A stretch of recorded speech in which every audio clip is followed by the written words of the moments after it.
everybody, I'm Steve. This is A is for Alice, B is for Bob, and today W is for Wales. My good buddy Nick over in the country of Wales, way across the pond there.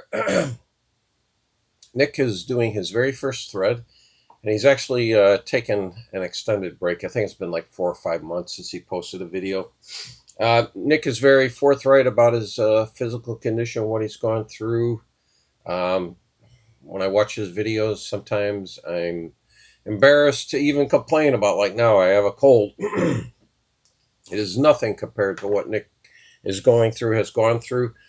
So if you're not familiar with the channel, please, even if you're not going to hop on the thread, go over there and give him a sub at the very least. Really neat guy. He also has another channel which is centered around photography. He's a lot more active on that.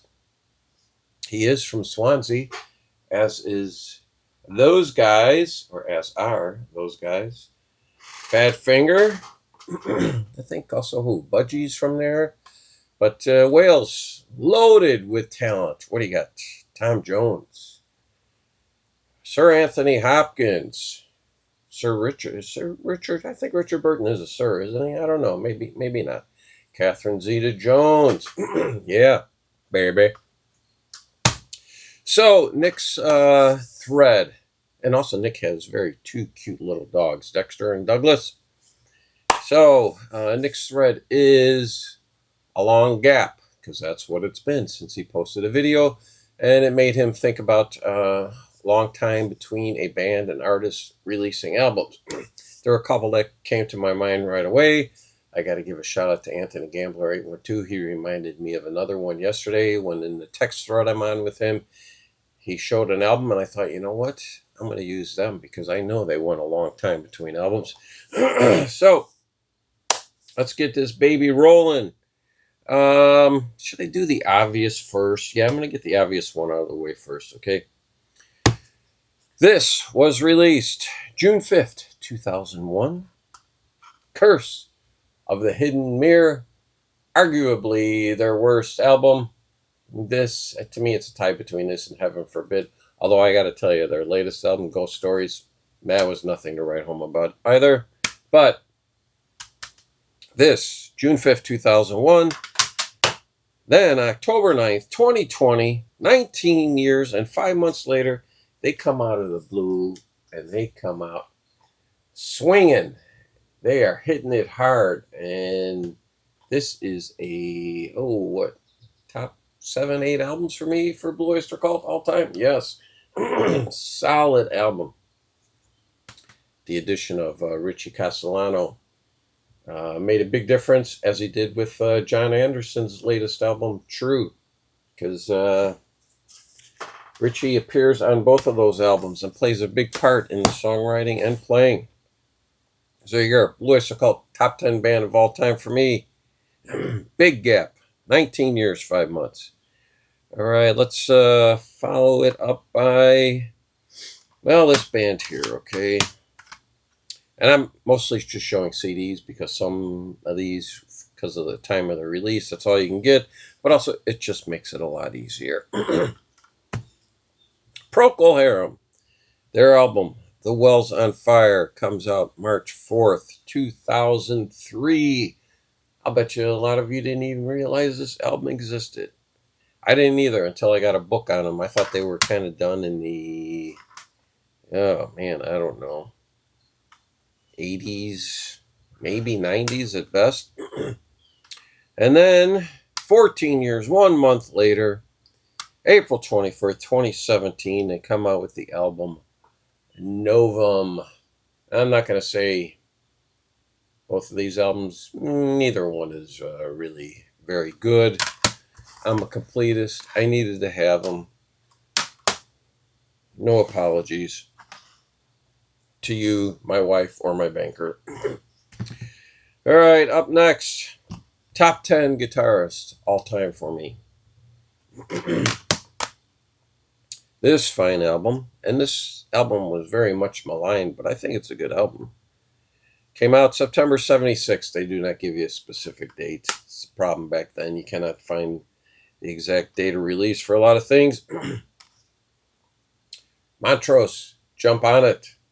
So here we are, September 76. Then 1987, excuse me, 10 years and 4 months later, they come out with the album Mean. Another one out of the blue. Did not expect anything, because in the meantime there, between Jump On It and Mean, Ronnie had started up a different band called Gamma, and they did 4 studio albums.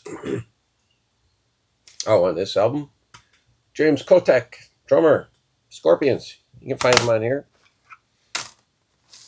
And they had also made a switch with lead singers, because after the first 2 albums, it was Sammy Hagar. Then on this and Warner Brothers Presents, it was Bob James. On this album, it's Johnny Edwards. Coming up next, another top 10 guitarist for me. Actually, he's number 2, right behind Mr. Tony Iommi. This is the one I'm thanking Anthony Gambler for. Came out September of 1983. Rainbow. Yeah, with Richie Blackmore, Bent Out of Shape. Followed up by Stranger in Us All in September of 95. So that's a 12-year span.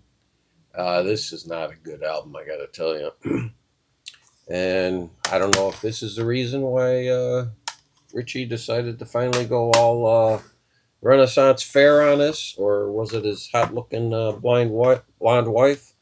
But for whatever reason, that's it for rock and roll for Richie. And then there's a saying I love: all roads lead through this band. And this band would be Spooky Tooth. Now this is the alternate cover of the proper release. This came out in October of 74. And that's a very fine album, The Mirror. Because you know what? Spooky Tooth really didn't make any bad albums. A lot of different band members, a lot of really good singers. Then they reunited in 1999. This came out February 23rd, so we are looking at our biggest gap here. 24 years and 4 months, and their very fine album, Cross Purposes. To me, I'm going to put this like in a top 3 of all-time comeback albums. Yes, this album is that good. Get it if you don't have it. Here they are. They're a bunch of old men here, but you know what? They're probably younger than I am right now. So, and make sure I get the names correct here. Who's back in the band? Probably should have done this work beforehand, but let's see. Okay, you got to find Mike Harrison. Very good singer, very good guitarist. You've got Greg Ridley on bass and guitar. Also, Greg Ridley, formerly, well, in between Spooky Tooth versions, he was with Humble Pie for quite a stretch. Greg, very good singer, too. Also, you have Luther Grovsner, if I'm saying that correctly. I always have a hard time with that name. Also known as Ariel Bender from Mott the Hoople. I've got a couple of his solo albums, and they are pretty good, too. And you also have Mike, I don't know, is it Keeley or Kelly? He is your drummer. So there you go. So I'm hoping a lot of you will jump on this, because Nick is, what's he at? He's at 69 subs.